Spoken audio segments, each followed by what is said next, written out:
Today's video, I want to explain to you the top 5 mistakes that I've made as a gym owner so that hopefully you don't make them too. The first one was how to negotiate a lease.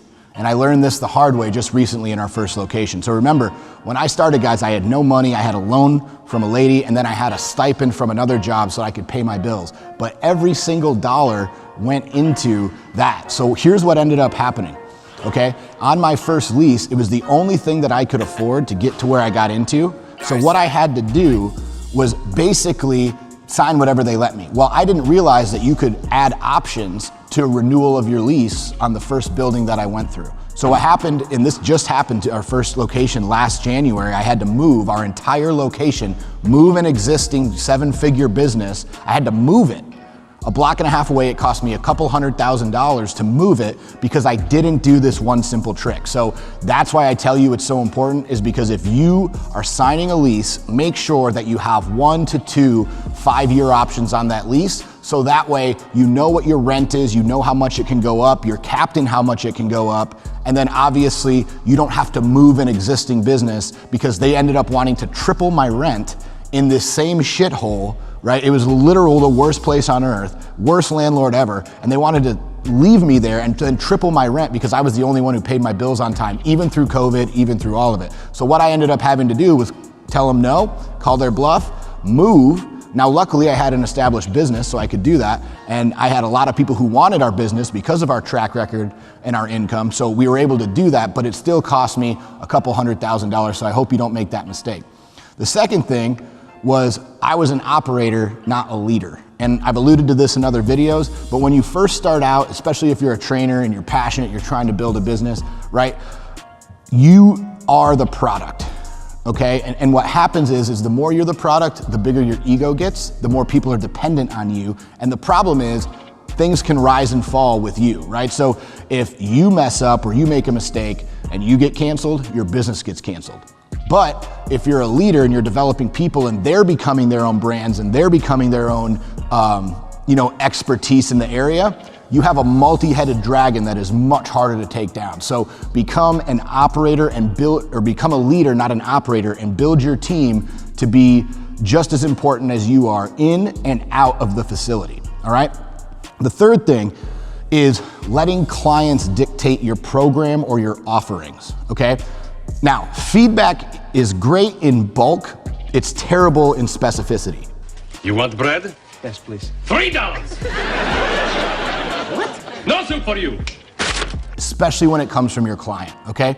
We've had clients who want us to add showers. Our business model doesn't allow that. It would be literally stupid. We would have to raise our price so high. We would have to get all this extra square footage. We'd have to deal with 30 women who want to take a shower at the same time, right? Like there's so many reasons to never do that. But it always comes up 1 or 2 times, right? Until you explain that to people.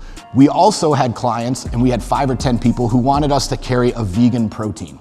And even though every single client who bought it said it was one of the best vegan proteins they'd ever had, it was still vegan protein. So we didn't sell shit because nobody wants to drink vegan protein, okay? So that was a huge mistake that I made. It cost me almost $10,000 just in product that we ended up throwing literally in the garbage because no one wanted it except for the loud people. So remember, if it's a CrossFitter or a vegan, don't listen to those people. They're never right, all right? The fourth thing is we added revenue streams really, really late. One of the things that I've always thought as we've grown our business, and now our supplement sales can be anywhere from 10 to 17% of our monthly income. Okay, just from supplement sales. And what used to happen is we used to outsource that and we'd work with other supplement stores in the area or we'd send them to different places. And these people would just gouge our clients because we attract a higher end clientele who has a little bit more disposable income. So these guys would see these people come in a mile away who had no idea what they're doing and they would sell them just piles of shit that they didn't need. So don't do that. If you can add the revenue stream inside of your business, do it.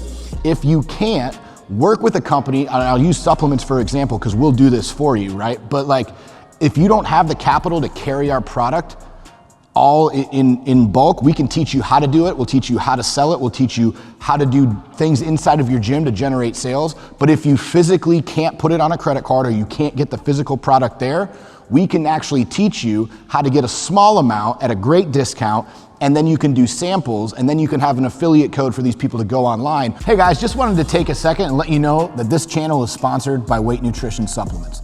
We have supplements anywhere from protein to BCAAs to fat burners to collagen to greens. We have the whole gamut. So if you're looking for high quality supplements to help you get in shape, help you live a better life, and help you be healthier, go to weightnutrition.com, check them out today, and you're gonna thank me for it later. I promise. They are the highest quality made supplements on the market. We're super proud of every single formulation and product that we put out, and you're gonna love them too. So as you build that revenue stream, eventually you'll be able to carry it in-house, get the full wholesale discount, et cetera, et cetera. So there's ways that you can add revenue streams, and I'm telling you guys, supplements, merchandise, there's a million things that you can add. We work with a telemed company now. I know so many people who work with chiropractors, who work with food meal delivery systems.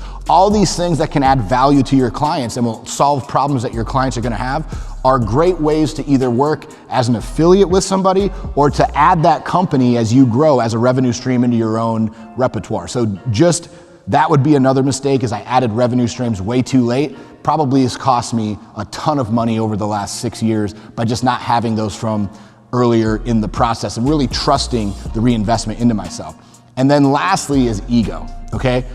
This is probably the number 1, 2, and 3 mistake that I made as a business owner going in, is when you're building the team, you should be doing it for them, not doing it for you. It's real easy when you start owning a business and you can't go out to eat anywhere without 17 people knowing you, to let that kind of build you up and make you think you're the shit.